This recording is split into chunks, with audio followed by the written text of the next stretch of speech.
السلام علیکم دوستو، آج کل ہم تقریر سن لیتے ہیں، کسی وائز خطیب کی تقریر سنتے ہیں تو اس میں وہ وائز یا خطیب مقرر جو ہے قرآن کی آیت پڑھ دیتا ہے۔ تو وہ قرآن کی آیت جو اس نے پڑھی ہے، ہمیں بڑی یہ خواہش ہوتی ہے کہ میرے پاس گھر میں تفسیر پڑھی ہوئی ہے کہ میں خود جو ہوں اس آیت کی تفسیر جا کر بڑی تفصیل کے ساتھ جو ہے، ڈیٹیل کے ساتھ جو ہے میں اس کو پڑھوں، دیکھوں اور اس کو سمجھوں۔ لیکن ہوتا یوں ہے کہ ہمیں قرآن کی آیت تو ذہن میں آ جاتی ہے سن کر، لیکن ہمیں قرآن کی کس صورت میں یہ آیت ہے، کس پارے میں یہ آیت ہے، یہ ہمیں معلوم نہیں ہوتا۔ تو اس کا بڑا آسان میں آپ کے لیے حل لے کر آیا ہوں، وہ یہ ہے کہ گوگل جو ہے نا، گوگل یہ اس وقت جو ہے نا علم کا ایک گہوارہ ہے۔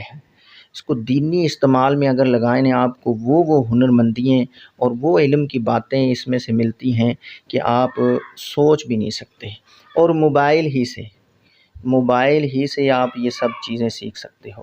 ٹھیک ہے جی، تو میں آپ کو اپنی موبائل کی سکرین پر لے جاتا ہوں۔ تو یہ جو گوگل کا آئیکن ہوتا ہے اس پہ آپ کلک کریں، اس کے بعد جو ہے نا یہ کھل جائے گا گوگل۔ پھر اس کی جو یہ سرچ بار ہے، اس پر آ جائیں اور اس میں کوئی بھی قرآن کی آیت جو آپ کے ذہن میں ہے وہ لکھ لیں۔ میں مثال دے رہا ہوں، میں لکھ رہا ہوں اولئک علی ھدی من ربہم۔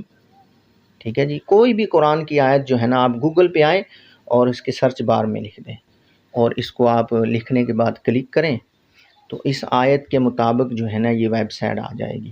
تو اس پر کلک کریں اور پھر جو ہے نیچے کریں، یہ سائٹ کھل گئی ہے، دیکھیں اس میں یہ سورت کا نام اور سورت کا جو ہے نا آیت نمبر، اور اس کے ساتھ جو ہے آیت بھی۔ دیکھیں کتنی آسانی ہے، صرف گوگل پہ آئے اور سرچ بار میں ہم نے وہ آیت لکھی، چاہے ایک آیت ہو، 2 لفظ ہی کیوں نہ ہو جو آپ کو یاد ہوں، کسی مقرر سے، خطیب سے آپ نے سن لی ہیں، تو وہی لفظ آپ ذہن میں رکھیں، یاد رکھیں، اور آپ اپنے موبائل پہ آئیں، گوگل کھولیں۔ میں مثال کے طور پر ایک آیت اور لکھتا ہوں، والتین والزیتون۔ ٹھیک ہے جی، یہ میرے ذہن میں تھی لیکن مجھے نہیں پتا تھا یہ کس پارے میں ہے، کیا ہے، کون سی صورت میں، تو میں نے اوکے کیا۔ اب یہ دیکھیں اس کی یہ ویب سائٹ کھل گئی ہے۔ اب میں اس کو اوکے کروں گا تو دیکھیں اب وہی آیت، یہ آیت آپ کو نظر آ رہا، آیت نمبر بھی آ گیا اور اس کے ساتھ جو ہے سورت کا نام بھی آ گیا۔ ٹھیک ہے، اور نیچے جو ہے نا یہ اس کی مکمل آیت بھی آ گئی۔ ٹھیک ہے جی، تو یہ چیزیں جو ہے نا بالکل آسان ہو چکی ہیں آج کل۔ قرآن کی کوئی بھی صورت یا کوئی آیت، 1-2 لفظ بھی آپ کو آتے ہو نا، وہ انشاءاللہ آپ کو تلاش کرنا بالکل آسان ہے۔ تو اس کے ساتھ ساتھ میں آپ کو حدیث کے بارے میں بتاتا ہوں۔ حدیث جو ہے نا، آج کل حدیث تلاش کرنا بھی مشکل نہیں ہے۔